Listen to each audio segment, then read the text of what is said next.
Well, of course, tonight we'll be discussing the Nutcracker, and my friends, let me suggest that when it comes to traditional music in the concert hall around this time of year, there are many works that get plenty of butts in the seats, as the saying goes, but there are perhaps two works that stand above the rest.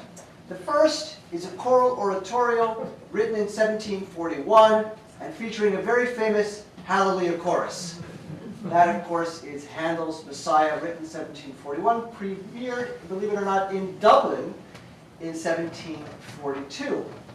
The other is a ballet written by a Russian composer who is mostly associated with the city of St. Petersburg and who died just a couple of years after he began work on this ballet, which, unbeknownst to him at the time, would become the definitive ballet, not only of the holiday season, but by all available metrics, the most lucrative piece for ballet companies all over the world. In fact, while I was preparing some notes for tonight's program, I ran across some information suggesting that for American ballet companies, north of 40% of yearly ticket revenue comes from the Nutcracker, which is, as you know, almost exclusively presented in December.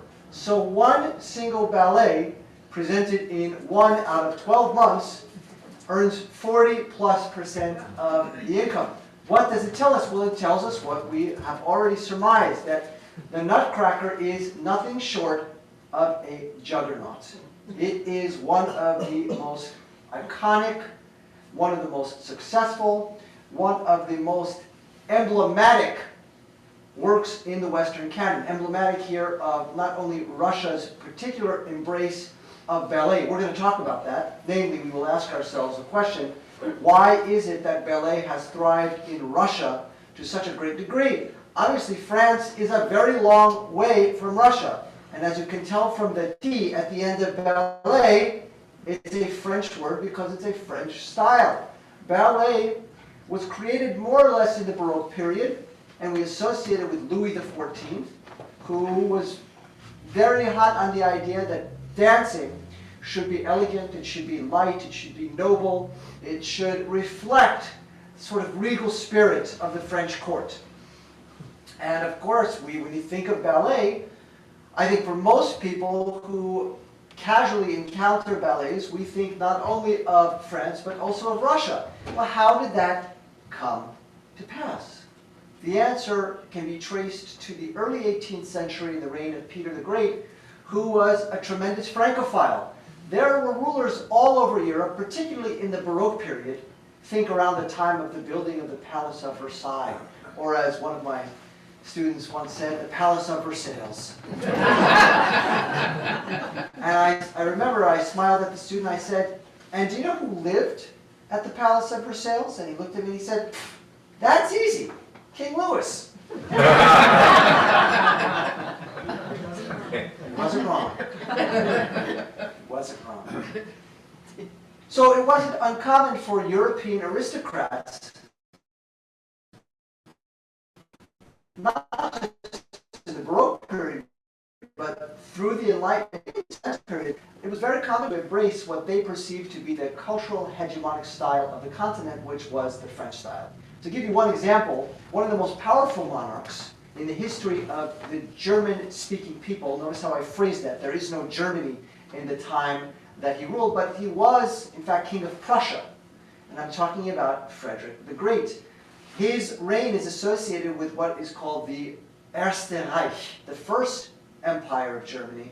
Of course, the second one was under Otto von Bismarck during the time of the unification of the German people in 1871. And the third one, we don't need to talk about that right now. But here's Frederick the Great, who has the greatest, most powerful military in Europe in his own time. This is, again, the early to mid-18th century. And he was obsessed with everything French. He bragged about how he never read a book in German. The King of Prussia exclusively read literature in French. Not only that, he styled himself Frédéric. He didn't like being called Frederick or anything overtly Germanic sounding. In fact, his courtiers were instructed to speak in French. He adopted the French dance customs of the court. He modeled his summer palace in Potsdam after Versailles. That's Sans-Souci, right? For anyone who's ever been there. In fact, if you go there today, that's where he's buried. And if you happen to cross Frederick the Great's grave, you will probably see that it is strewn with potatoes. He is known for importing potatoes into the diet of Prussians. And so therefore he has the rather dubious moniker in German of the Kartoffelkönig, which of course means the Potato King. So European aristocrats, I think it's fair to say, on balance throughout the Baroque period and well into the era of the Enlightenment, what we would identify as belonging to the Rococo period, the Galant period, the Classical period, if you like, and even into the Romantic period, look to the French for a cultural template. And in Russia, there seems to have been a particular embrace of ballet. Why? Well, modern scholars often point to the rigorous demands of ballet, how unforgiving it is. Many of who either have danced ballet, I have not. But those of us who have seen our children dance ballet and who have seen them especially explore point work, which is a big part of the Nutcracker of Marius Petipa's choreography, know how rigorous and how demanding and how physically taxing it is on the body.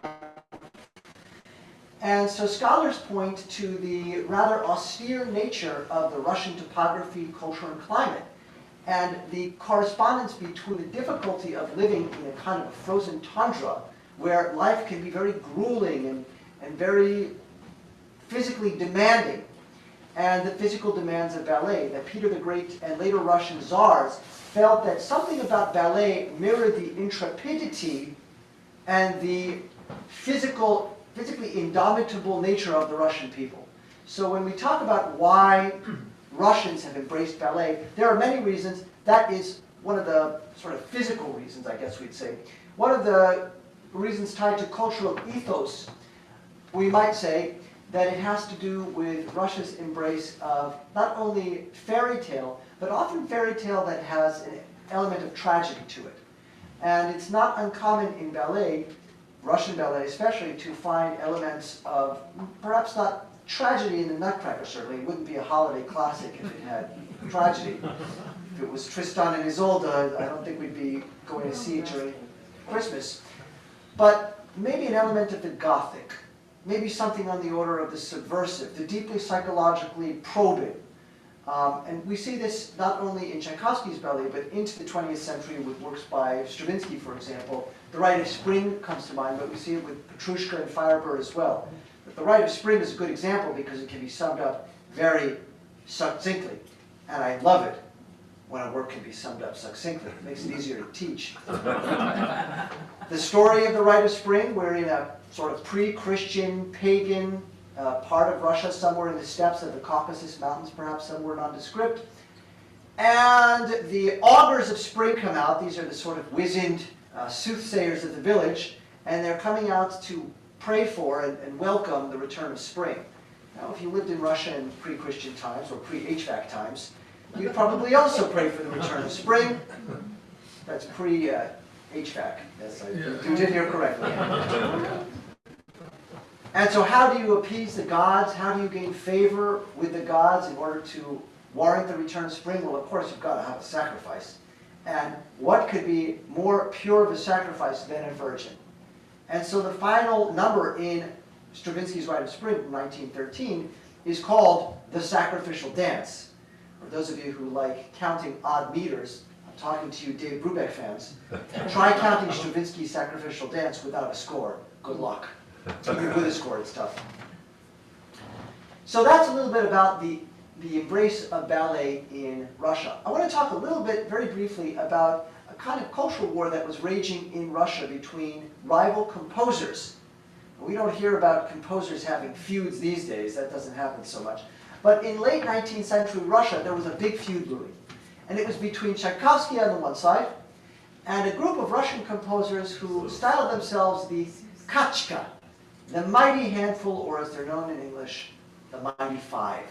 Why the Mighty Five? Well, of course, there were five of them. And their roster included names that are probably familiar to you, although by and large these are composers who are, I would say, footnotes in a general music history survey class. Unless you were doing a specialized class on Romanticism, you probably wouldn't learn much about César Cui.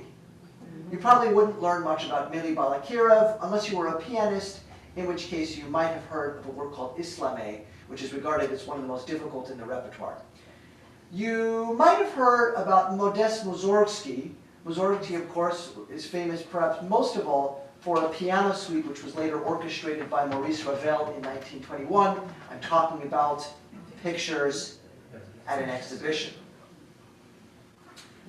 You might have heard about Mussorgsky's friend and mentor, probably the most famous of the five, Nikolai Rimsky-Korsakov. You probably wouldn't have heard too much about Alexander Borodin, unless you're an orchestral player, in which case you might know certain works, including a very underrated tone poem called On the Steppes of Central Asia. It's a wonderful piece of modal and anticipates a sense of minimalism that would not really be explored until 100 years after he wrote it. It's a very forward-looking piece.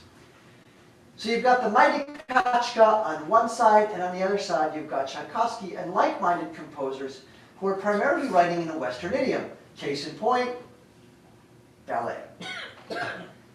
Ballet was, and remains, of course, primarily a French idiom, and anybody who's performing it outside of France is, in some way, doffing the proverbial cap to a French style. Well, the Kachka was none too pleased with this. They didn't want to hear symphonies or concerti or ballets, each of which, of course, Tchaikovsky would become justly famous for.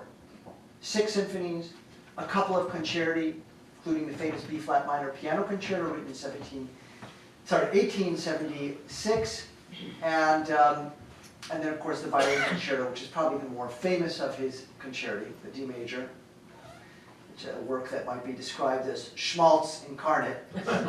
Nothing wrong with that, by the way. It's a wonderful piece. And of course, ballets. For Tchaikovsky, there are 3. What would the Kachka have thought of a composer who built his entire legacy on symphonies, concerti, and ballets? Well, obviously they would have rejected that, because for them, all of these idioms were a kind of sycophantic homage to Western styles. Why do we need music built on the legacy of Beethoven and Mozart and even Brahms? We need Russian music. We need music that explores maybe non-Western diatonic scales. So maybe we'll use pentatonic scales, and that's how Mussorgsky, for example, starts Pictures at an Exhibition. Only a 5-note scale. Bum, bum, bum, bum, bum, bum, bum, bum, bum, bum, bum, bum, bum. In 11/4 time. 1, 2, 3, 4, and 5. 1 and 2, 3, 4, 5, 6. 1, 2, 3, 4, and 5. 1 and 2, 3, 4, 5, 6. 1, 2, 3, 4, and 5. 1 and 2, 3, 4, 5, and 6. 1. Right? Why would you do that, right? Pentatonic music, meaning 5-note scales, are not associated with Western Europe, but rather with Russia's other borders in the east. So these Russian composers were looking for inspiration within their own church music, that is to say, Orthodox liturgical music. They were looking for inspiration in folk songs and, I guess, what you might describe as bucolic melodies of the countryside, the sort of thing that ethnomusicologists like Bartók would have loved to have heard and explored and recorded. Bartók was able to do that in the 1930s, and he was able to create a lot of concert music based on these, what would have been thought of as peasant tunes. Well, Tchaikovsky knew about it, and you know what? It didn't bother him one lick. He realized it was better not to sling mud. He tried his hand at writing formal rebuttals to their criticism, because the Mighty Five, they were scathing in their reviews.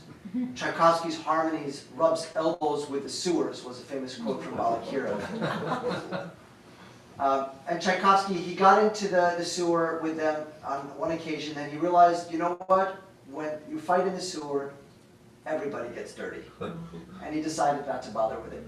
Plus, he had his own controversies and things to deal with in his life, challenges, most of which were related to his his personal life and his very well documented homosexuality. Scholars today are almost unanimous in their understanding that Tchaikovsky was a gay man. We have letters from Tchaikovsky himself where he describes a waiter, for example, at a restaurant as pretty as an angel, and talking about wanting to be a slave to certain men he found to be debonair. He was known to have dalliances and assignations with students at the conservatory where he taught. Right? Ethically, it's problematic, but when we study anybody in history, you know that old expression, never meet your heroes. Because then you find out that they're human just like anybody else, and they'll let you down. And it's true, by the way. This is true of just about anybody about whom we know more than a few scintillas of personal biographical information. We don't know much about Bach, and in a way, that's a relief. Because, folks, do we really want to know what Bach, the pietist Lutheran who grew up in early 18th century Saxony, do we want to know what he thought of Catholics? Not really, right? I don't think it would help us enjoy his music anymore. So sometimes less is more. And for Tchaikovsky, we happen to know quite a bit about what he was going through. And so here at the end of his life, he didn't know, of course, that it was the end of his life, but when he wrote Nutcracker, he was in a real doldrum, I suppose you could say. He was very down in the dumps. Why? A few things converged upon him. Number one, he was in his early 50s at this point, and he was still carrying on affairs with much younger men, including, perhaps most controversially, with his nephew. Now, nowadays, we would look at such an incestuous relationship, and we would be horrified by it. The truth is that in homosexual circles in St. Petersburg in the 19th century, people seem to have taken their pleasure where they could find it, and this obviously is something that, without getting too gratuitously lascivious and prurient, there was no worry about conceiving a bastard child or anything like that. So it seems heinous to us that he would have carried on an affair with his sister's son, but it's part of the biography. It's a well-documented event. Probably the most curious thing about that affair, I think, for most people who learn about it, is the nephew in question, whose name was Vladimir Davidov, was given the nickname Bob. Bob. Anyway, Tchaikovsky, who was... there you have it, that's all. I don't have Tchaikovsky, who was now in his early 50s, had traveled to America in 1891. And this puts him in the same boat as composers like Dvorak, who arrived shortly after Tchaikovsky left, actually. And composers who maybe wanted to come to America but didn't. Chopin was offered a large sum of money to come to America. He was too sick with TB to make the trip. Liszt was also offered a very hefty sum to come in the 1850s, but at that point he had kind of dedicated himself to composition and was not so interested in taking a long transatlantic voyage. He was already very wealthy from his tours in the 1840s. Anyway. So Tchaikovsky comes to America. He was kind of snobbish, if I could say that, as a proud patriot. I'm not especially fond of Tchaikovsky's remarks on America. It seems Dvorak was far more impressed by what he saw. Tchaikovsky was not. He critiqued the orchestras in a rather scathing fashion. He critiqued conductors in a similarly scathing fashion.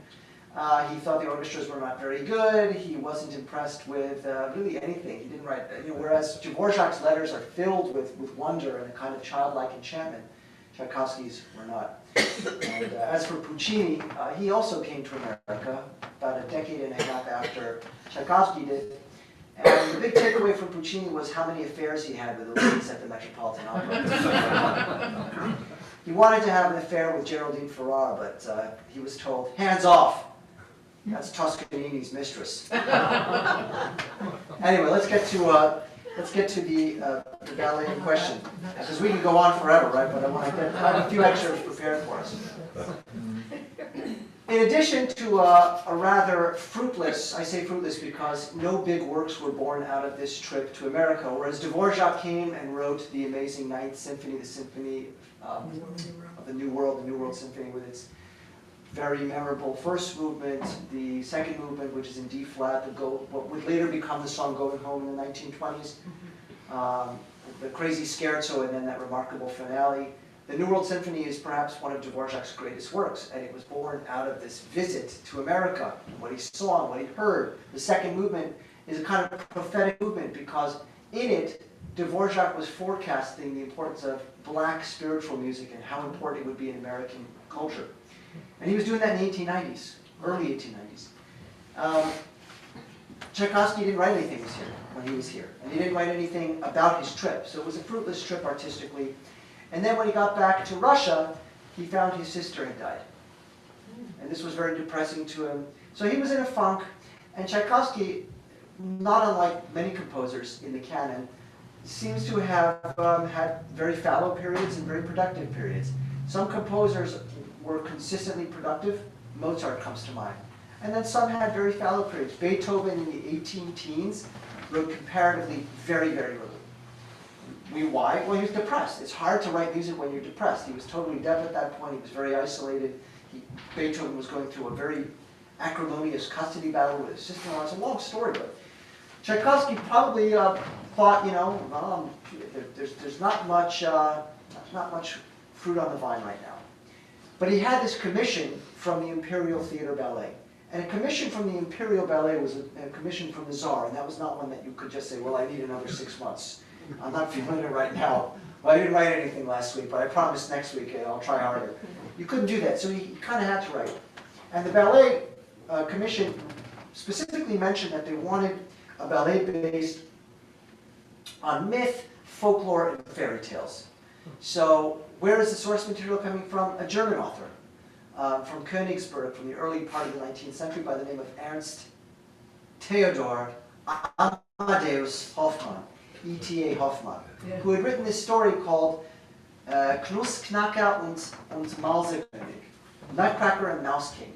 And Hoffmann's story is darker, more probingly psychological. Those of you who know Hoffmann know that he was kind of a forerunner to Freud in a lot of ways. I think it's fair to say he influenced a lot of German writers, not only writers of fiction, but also philosophers, and even Freud himself. Certainly Schopenhauer was influenced by Hoffmann. Wagner knew about Hoffmann's writings. So he was a very well-known German writer. And they decided, Tchaikovsky and his primary collaborator, who was the choreographer Marius Petipa, decided to sanitize this story so that it would be more family-friendly and more holiday-oriented. And voila, the Nutcracker. So when you think of the Nutcracker, I would say, well, we can divide it up into two parts, right? Two acts. The first act takes place, well, in the Drosselmeyer home. And we have a little girl whose name, depending on the version, Gesundheit, whose name that's not her name. Depending on the version of the ballet and where it's presented, her name might be Clara or it might be Marie, depending. So she's a girl who's experiencing what all children feel, especially on Christmas, which is a sense of wonder and enchantment and excitement. And so for Christmas, she receives this Nutcracker doll. And of course, what happens when she goes to sleep? The Nutcracker becomes this giant anthropomorphized version of a Nutcracker toy and goes to battle along with his soldiers against the Mouse King and the denizens of the Mouse King. Is it a little bit goofy? Yes, but remember that it's based on Hoffmann, and Hoffmann's writing is not so sort of childlike and charming. Even here, you may find that some children, if you were to bring them to see Nutcracker, might find themselves maybe a little bit horrified by a giant anthropomorphized mouse running around, most productions with a sword or something else to indicate his shall we say, less than charitable disposition. Okay? One last thing before we listen. This ballet is associated as much with Marius Petipa, perhaps even more with George Balanchine, who re-choreographed it, focusing on a lot of point work, that is to say, dancing on the toes, and brought it to New York theaters in the 1950s, where that's really, if you were to trace this status of Nutcracker as a cultural juggernaut that we've established it to be, that doesn't come from 1893 St. Petersburg. that comes from 1954, Manhattan, New York City. And it has to do with Balanchine, whose real name was like Georgy Valentinova Balanchinevsky or something like that. For the Russian speakers, you'll forgive me, I probably got some of that wrong, but something that sounds like that. He was a Russian immigrant.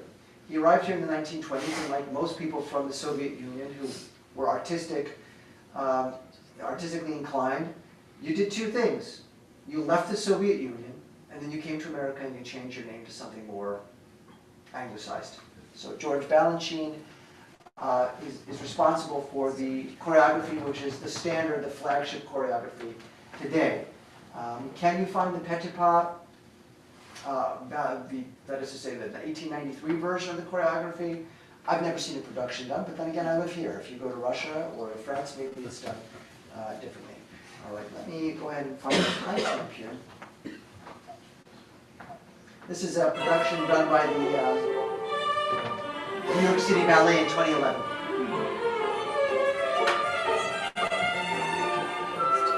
All right, let's go to one of the more famous excerpts in Act 1, and this is at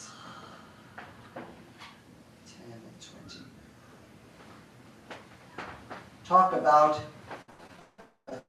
this, my friends, is perhaps the most iconic toe tapper of Act 1. Here is the March of the Children.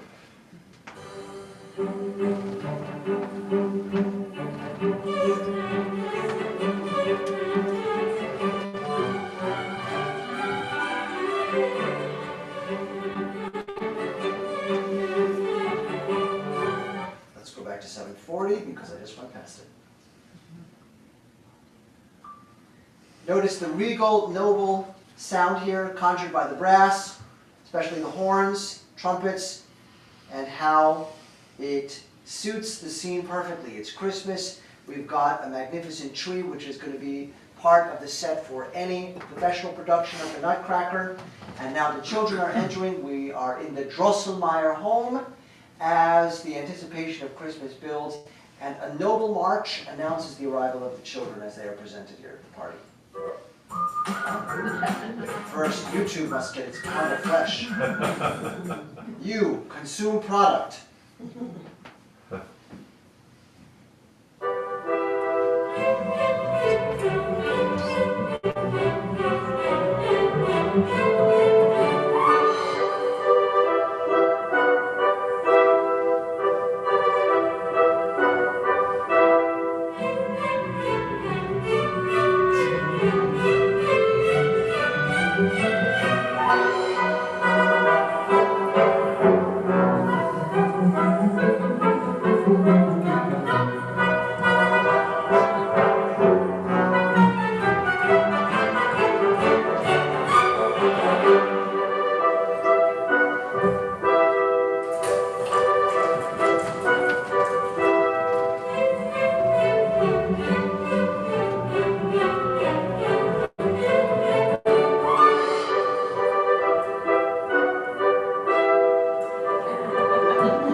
All right, we'll pause there.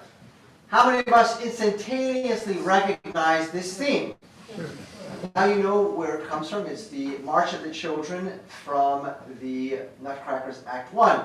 There is something to be said about the very particular kind of iconic inclusion of children in the ballet. This was something that was born out of the original choreography with E.T.A, but Balanchine greatly expanded it in the 1954 version, and the reason was actually very clever in nature. Balanchine understood that there was something in the presentation of children here, and the inclusion of children, in roles that are none too demanding. That is to say, you have to be competent, but not a professional by any means. And in doing so, you could elevate the, I suppose you might say, the level of charm here, and therefore link it even more strongly to the holiday festivities. Because when we think of holidays, we think of family, we think of children. Not exclusively, but I think to some degree, children factor in the imagery associated with Christmas. After all, for children, Christmas has an enchanting, magical quality, right? For the adults, well, we're a little bit more jaded. We have to pay our taxes on April 15th. We have to get our dental cleanings regularly and all that good stuff. But for children, there's something carefree about the world. And here we see it presented in the various roles that range from mischievous and even petulant to, shall we say, more, well, disciplined. For Tchaikovsky, again, it's 1892. He's just returned from a rather disenchanting trip to America that proves to be completely fallow, totally fruitless in terms of new artistic works. He comes back to Russia to find out that his sister has passed away. He's now in a deep depression, but nonetheless, he has to fulfill his obligations to the Imperial Court Theater, which has commissioned this work. Again, when the Tsar tells you, I want this ballet done by this date, well, that's the date that you have to complete the ballet by. And, there's that old line from Fiddler on the Roof when the townsfolk approach the rabbi in the opening number and they say, Rabbi, can you offer up a blessing for the Tsar? And the rabbi says, may the Lord keep him far away from us. Probably how Tchaikovsky felt too, to be honest, but a commission's a commission, and so he completed it. And so I bring this up because here we have a work that we might think of another composer, or really anybody in a similar position, and I'm going to use an anachronistic phrase here because this would not have made any sense to Tchaikovsky. We might have expected Tchaikovsky to phone it in. And yet he managed to create some of the most iconic music of his career. Again, if I were to chart the highlights of Tchaikovsky's career, we start in the 1870s, where we get works like the Piano Concerto in B-flat minor. Later on, he's going to have some success in opera, especially with Eugene Onegin. And then in the late 1880s and into the 1890s, he's going to really hit his stride here in his late 40s and into his early 50s with works like The Sleeping Beauty, not Sleeping Beauty, The Sleeping Beauty. Swan Lake, of course, was before that, and here we get The Nutcracker. And a year after this, he's going to write a work that would prove to be his epitaph, and that was the Sixth Symphony, the Pathétique Symphony. Pathétique is an interesting word to translate because it kind of looks phonetically like the word pathetic, and it means something similar etymologically. It has to do with the, let's say, eliciting feelings of great pathos. That is to say, something that makes you feel something very deeply. You might find it very expressive or probing in emotional content. And 9 days after that, he was dead. He was healthy enough to conduct the premiere, then he died 9 days later. And to this day, the nature of Tchaikovsky's death remains, I would suggest, one of the great controversies in the history of Western art music. But maybe we'll get to that at the end of the program, or if you'd like, we can explore it during the Q&A session.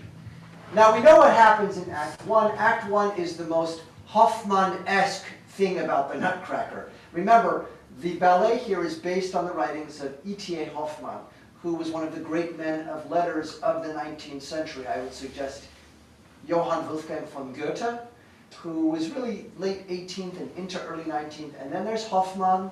And then after Hoffmann, you get the great German philosophers of the 19th century, including Hegel and Feuerbach and certainly Schopenhauer, Nietzsche at the end of the century, and also some of the people I would suggest artists like Wagner, and then people who are harder to formally put in a category. You have Freud, who is kind of pioneering a new category of psychotherapy. He was tremendously interested in Hoffmann's writing. One of the words that comes to mind when we read about Hoffmann is Gothic. And the most Gothic episode in the Nutcracker takes place towards the end of the first act, and that is Clara's encounter with the Mouse King. Remember, the original title of the story was Nutcracker und Mausekönig. So Nutcracker and Mouse King. Well, they left out the Mouse King part of the ballet title, probably because they removed a lot of the significance and the importance and the symbolism of the Mouse King. The Mouse King is supposed to represent, in Hoffmann's original, it represents sort of the dark, I guess you'd say nightmarish, supernatural elements that prey upon us in the night. In our imaginations primarily, but of course in the 19th century we know that composers, artists of all sorts had a fascination with nighttime. If you look, for example, at the paintings of Caspar David Friedrich, I don't think Friedrich painted a single sunshine or sunrise or sunburst in his whole life. It was nighttime. Why? Because night represented the intangible, the unknowable. For Immanuel Kant, in the Critique of Pure Reason in 1781, Kant links nighttime with a discussion of what he calls the phenomenal. The realm of the phenomenal, which is different than the realm of the noumenal. The noumenal is the world you can touch and see and smell and taste. The phenomenal is something intangible. It belongs to the realm of the esoteric. It's something that you can't quite understand. It's mysterious in a way. Hoffmann explores that deeply in his Nutcracker. In Tchaikovsky's Nutcracker, it's a sort of goofy battle scene between the Nutcracker, who's now this anthropomorphized soldier, and the Mouse King, who runs around opposite him on stage. We'll sample a little bit of that, but we will quickly move to Act 2. This is at 37:10. If you were to bring a kid to see Nutcracker, they'd probably enjoy it quite a bit, but they might get a little freaked out here.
The 1812 overture, you know Tchaikovsky loved cannons.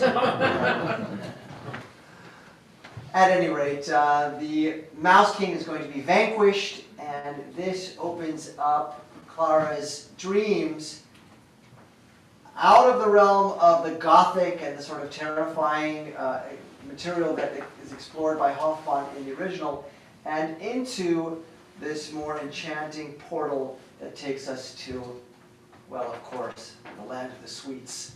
Because if there's one thing kids love, it's Christmas. But if there's two things kids love, it's Christmas and sugar. Now, of course, the sugar plum fairy is the ruler of the realm of candy, and she's a kind of deus ex machina of grace, a wholly invented character who does not appear in Hoffmann's original. Yes, I know, you're all shocked that Ernst Theodor Amadeus Hoffmann, the German romantic writer who explored Gothic horror and psychological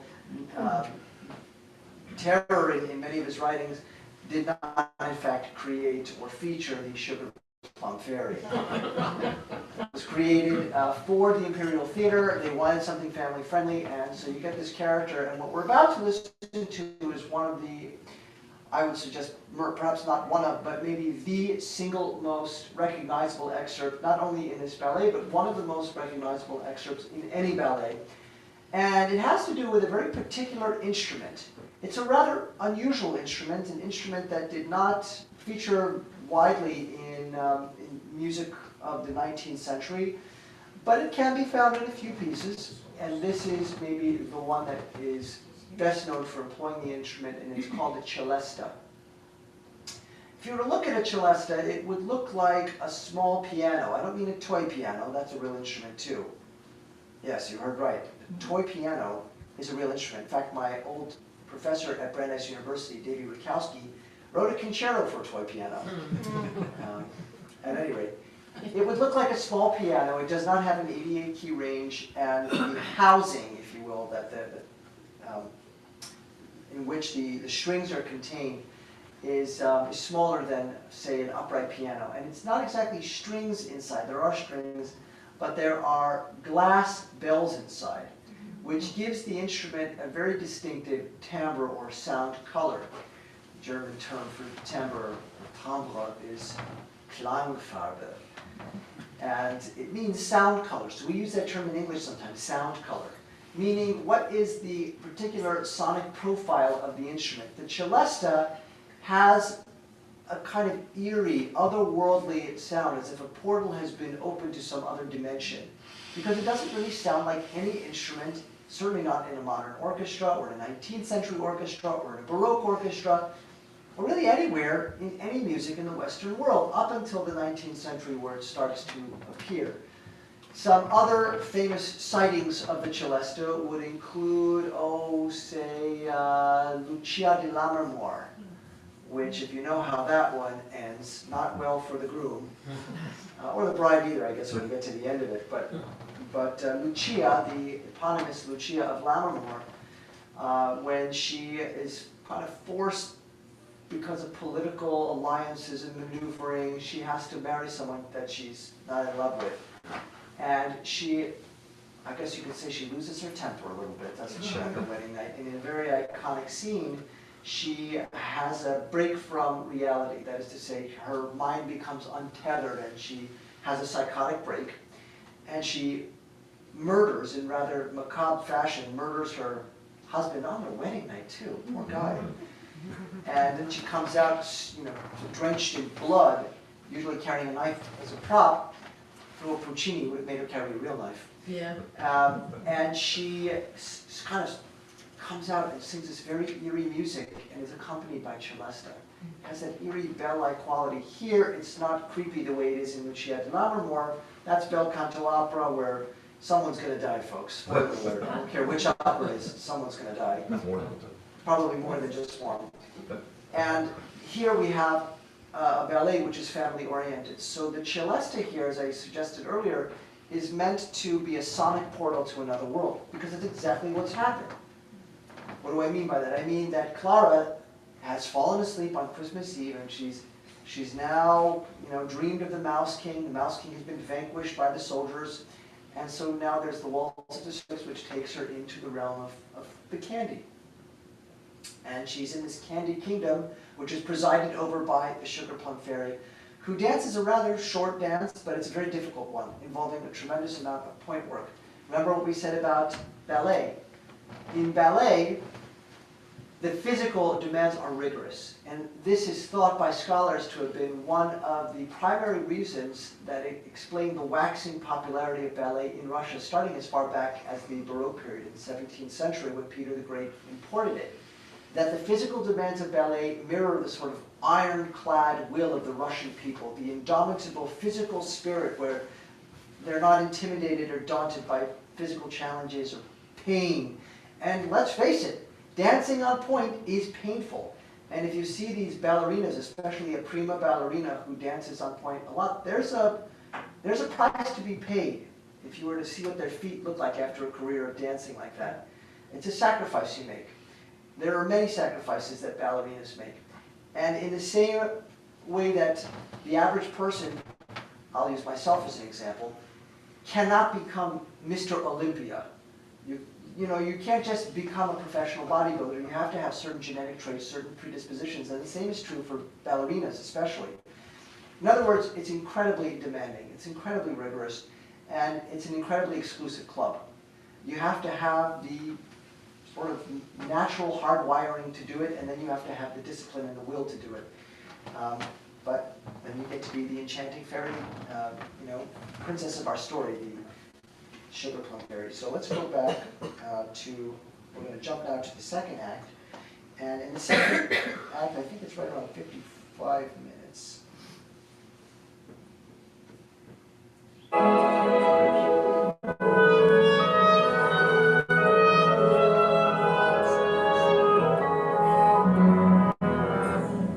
Now listen for the sound of the celesta here.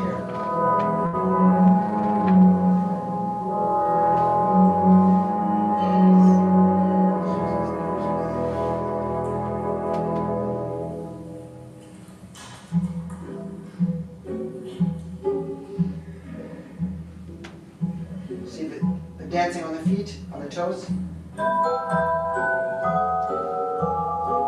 got instrument? Now, if I asked you before we start the program, what is that instrument, I think what most people would say is, some people might know, but most would say, I have no idea, but I recognize it immediately.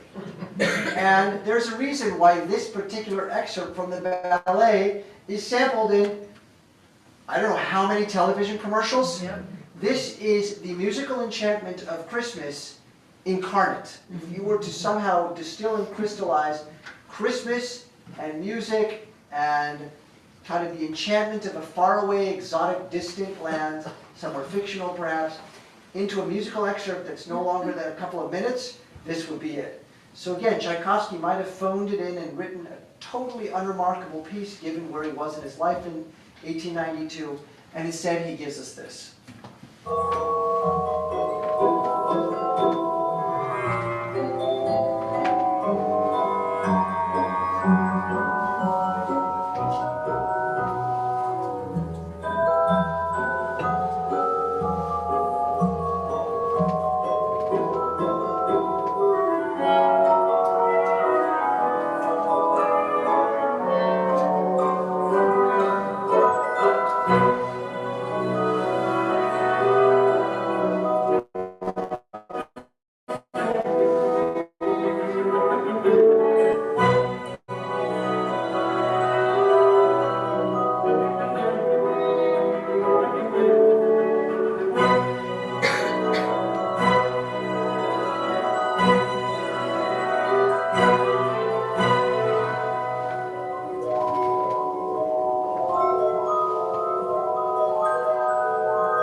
What if you could... Good place to pause this YouTube because it's kind of flesh. Consume product! Consume product, everybody. We have one more excerpt to look at, and it's Another one of those very imaginative, whimsical elements of this ballet that makes the piece so justly iconic and famous.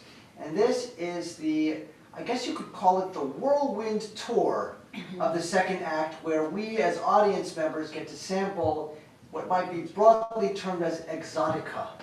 Exotica here refers to music that was written by Tchaikovsky, of course, to evoke tableaus of actual places. So whereas the realm of candy is obviously a fictional place, although I suppose my kitchen was a realm of candy on Friday, October 31st. Whereas this is all sort of fictional in nature, here Tchaikovsky is going to give a nod and a wink to various musical styles and cultures. And he starts with Spain, there's chocolate from Spain, there's tea from China, there's candy from Russia. I think it's candy canes is how it's usually rendered in English. And most of these tableaus are very short. They're on the order of a minute or so. So we'll go ahead and check those out, starting right around 102. So we start with Spanish music, which is meant to represent the chocolates that are being served.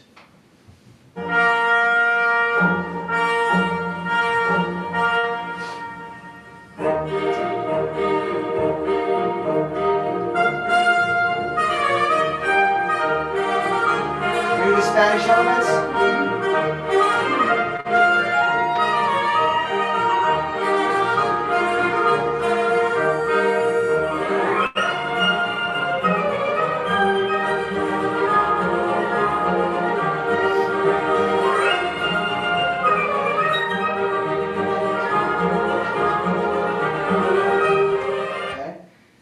Let's go ahead and let's listen to the Arabic music. This should be interesting, right? Here Tchaikovsky uses Arabic music for coffee. Was the man on point? Yes.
After we sample from the Arabic coffee, we get Chinese tea. Now this would be very interesting. Remember we said earlier that for the mighty handful, for the Kachka, those 5 Russian composers who were ideologically drawn to a mission that involved writing more authentic sounding Russian music, and specifically looking for inspiration not to the west, but to the east. Remember, Russia shares its longest border then and now with China, over 700 miles on the modern map. I don't know what it was back then, but okay, here's the Chinese tea. So we bid farewell to the belly dancer there.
back into your box you go. Very impressive, obviously, to be able to do leaping, full splits. Not easy. And a testament to the dedication of these performers, as we said earlier. Ballet is a very, very difficult passion to pursue for all the reasons we talked about. One of them we didn't talk about is how one has to acclimatize oneself to essentially eating in a calorie deficit for days and weeks and months and years. If a person is supposed to eat 1,800 calories, a prima ballerina might eat 1,600 calories or less a day. And that takes a toll. There's a kind of dark underbelly to this. And anyway, we move now to the Russian music, and of course Tchaikovsky is going to give us something special for the Russian episode. Here, just started. How many of us recognize this one?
Not bad. Now, if we had more time, we'd go on and we would look at the longest excerpt in Act 2, the longest single tableau in Act 2, and I think in the entire ballet, is the Waltz of the Flowers.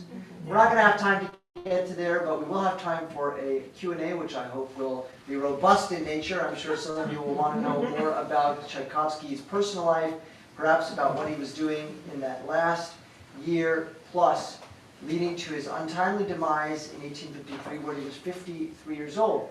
Hale and hearty enough to conduct the premiere of his Pathetique Symphony, his sixth and final symphony, and then just, it's better. And I thought it was an operating room before. And then 9 days later, he's dead. How did that happen? Do you know? Nobody really knows, but there are two competing theories. Occam's razor, Johannes von Occam, told us in the Middle Ages that the correct answer to a particular conundrum usually involves the fewest number of suppositions.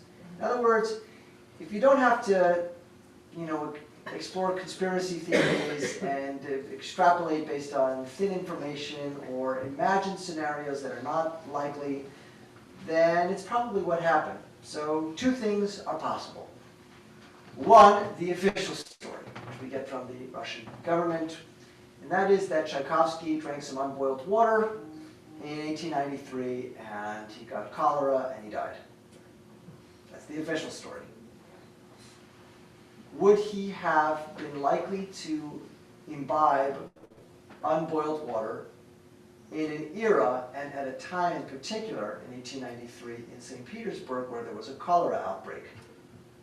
Probably not. We don't have any reason to think he was suicidal or wanted to contract a fatal illness, and most people don't. We do know, however, that Tchaikovsky had a long history of having illicit, lubricious relationships with boys. Not just men, but boys. When I say boys, I mean 20-year-olds, 22-year-olds. His nephew, for example, was something like 31 years his junior. And if he had sexual assignations with his nephew, who was his blood nephew, that was his sister's son, then you can imagine he probably did not have many inhibitions when it came to exploring his sexual desires. In Russia, of course, in the late 19th century, really since time immemorial for all we know, certainly through the Soviet Union and even past the fall of the Berlin Wall and the rise of perestroika and all that in the 1980s and into the modern era of Russia. Homosexuality is not something which is promoted nor really tolerated for most of Russian history. In the 1890s, it was extraordinarily taboo. Of course, the establishment, meaning agents of the Tsar, but also the establishment, meaning the musically ranking hierarchy at the conservatory in St. Petersburg, on the concert halls, they knew about it.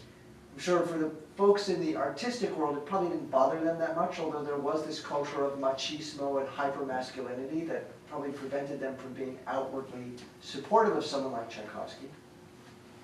But we know that there was resentment brewing. And by the 1890s, when Tchaikovsky's in his 50s, there was frustration because he was still at it. And now it was becoming more egregious because the age gap was bigger. And it was seen as more exploitative. But what could you do? He's Tchaikovsky. He was a national treasure. Tsar Nicholas thought of him and described him as a national treasure. His music would remain a national treasure. By the way, even in the era of the Soviet Union, where they basically scrubbed his homosexuality from the record, it was not something that people knew about or were taught about, and probably by and large did not know, but they celebrated and championed his music on a national scale. So one of the theories goes that Tchaikovsky was approached by some court of honor, let's call it, basically told him, drink this, and whatever it was, water perhaps, was laced with arsenic, and he died very quickly thereafter. Is that likely? Again, what requires the fewest number of suppositions? Is the first scenario likely? We already said it doesn't make much sense for someone to drink unboiled water during a cholera outbreak, especially not someone in their 50s who probably knows better. A reckless 20-something-year-old, maybe. A 50-year-old, unlikely. On the other hand, is it likely that he had, through his dalliances with young men, including, by the way, men of the aristocracy who had powerful families who would have wanted to see him stopped by any means necessary, is it possible that he was approached by some clandestine court of honor and forced into a room with no witnesses and told to drink this and do the right thing for the motherland? Is it possible? That doesn't require many suppositions from me. That seems to check out. And the scholarship is kind of split on this. I would say that modern scholars reject it because there's no evidence, and more often than not, modern scholars are very sensitive to what might be termed conspiracy theories, because the idea is that everything that exists should have been unearthed by now.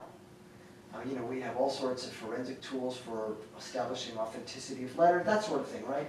So if you really did, you know, suffer some forced suicide, we'd probably know about it. But if there was some kind of secret court of honor, some clandestine cabal of people who were there, nobody said or written anything about it, and it's Russia, which became the Soviet Union in 1917 and remained the Soviet Union, not exactly a place known for open source investigation of materials and welcoming foreign journalists and scholars to dive in. So who knows? But we know that he died, he was 53, and the strangest thing for me is that he wrote the Sixth Symphony, which is, I think for those who know his symphonic repertoire, most would agree it's among the most expressive works in his canon, perhaps the most expressive. The final movement is especially thought-provoking because of the way it ends. Not with a big fortissimo crash, or not with some perfect authentic cadence, but rather with one of the most protracted diminuendos in music that I can think of. It's over a minute long where the music gets steadily quieter, eventually fading into nothingness, where the sound decays into oblivion. And in the score, Tchaikovsky writes a very interesting Italian designation. He writes morendo, dying away. And then 9 days later, he's dead. So did he know something? Was this some autobiographical element that he was not so cryptically suffusing into his score? Maybe. We'll never know. And on that note, my friends, I want to thank you for joining me this evening. And I'd be happy to take any questions you have. Yes, sir. What do contemporary orchestras use instead of a celesta these days? You would use a celesta. Oh, fine. And if you could, it's a great question though, because for example, with the college where I teach, we have a limited budget. So for example, we might do a chorus concert and we might sing a Bach cantata or a Haydn oratorio, and we'll do it with piano because we can't hire an orchestra. I would suggest that if you were going to have live musicians play this, and again, that's a big if, because there's plenty of companies that will do it and pipe the music in. It's just a lot cheaper to do that, especially if you were some sort of pedagogical institution. But if you were going to have musicians play and you couldn't get a celesta, you can get a nice Roland Juno DS88 keyboard that has a really compelling celesta sound that sounds just like a celesta. And it would be almost indistinguishable. Really? Yeah, modern keyboards have incredible sampled sounds, which run the gamut. Everything from any conceivable configuration of stops on a pipe organ to acoustic saxophones and flutes and alto flutes, and really there's hundreds and hundreds of samples now. So if I was going to do Nutcracker and I didn't have a celesta, I would get just some synthesizer and get one. For $1,200 you could get a good synthesizer that's going to have a compelling assortment of samplings that runs the gamut, which will include celesta. Yeah, Marty. So, Gil, the ongoing argument, what comes first, the words or the music? What comes first, the choreography or the music? And what's your take on the interaction between the person doing the choreography and the composer who's going to support that? Yeah, well, we know with Nutcracker, we know what the genesis of the work was, because Petitpon was fanatical. And he said to Tchaikovsky, we're going to have 16 bars here, and then we're going to have 18 bars there, and I want a waltz here, and I want a minuet there, and then we're going to have a pas de deux here. So in this case, Tchaikovsky was kind of given parameters, and he was able to fill them. That's not always the case. For example, when Stravinsky worked with Nijinsky in 1912 into 1913 to write The Rite of Spring, which premiered, by the way, in May of 1913, one of the most infamous premieres, not just of a ballet, but of any work.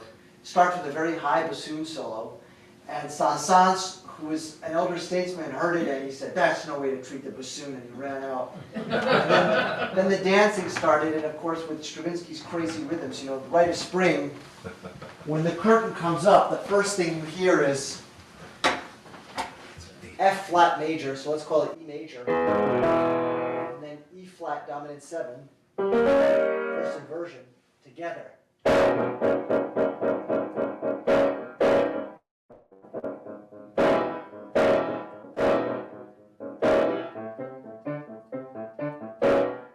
When Stravinsky wrote that, he was kind of, I think it's fair to say, without extensive rehearsals, which they didn't have, setting the dancers up for failure. They had to restart the piece. It was a really calamitous premiere. It involved fist fights in the audience for ideological reasons. I loved it. So I hate it. How do you hate it? It's great. I don't know what they were fighting about, exactly what words were exchanged, but we know that there were fisticuffs. So we know that when Stravinsky worked with Nijinsky, it was the other way. So it really depends on the piece. But with Nutcracker, Marius Petitpon, who did the original choreography, was fanatical about exactly what he wanted. Not only using dance forms, but also with tempo indications, beats per minute, metronome markings. They had the metronome. The metronome had been around since 1815, more or less. Any other questions about Tchaikovsky or the Nutcracker? Well, I'm very excited to share something that Elaine and I are working on for 2026. Of course, in 2026, we will be celebrating the semi-quincentennial, the 250th birthday of America, and Elaine and I are working on a series of programs that will explore what you might call the authentic American musical voice, which will include explorations of genres such as musical theater, which is quintessential Americana, but also concert works by Aaron Copland and Leonard Bernstein and Charles Ives, and composers who kind of elevated American composers to the level of European counterparts in the concert hall with symphonies and some of these more traditional genres that we've talked about here tonight. And of course, no discussion of American music would be complete without an exploration of jazz. So we'll talk, in a previous program we've talked about Dave Brubeck, but we'll talk more about jazz in 2026. So the theme, America.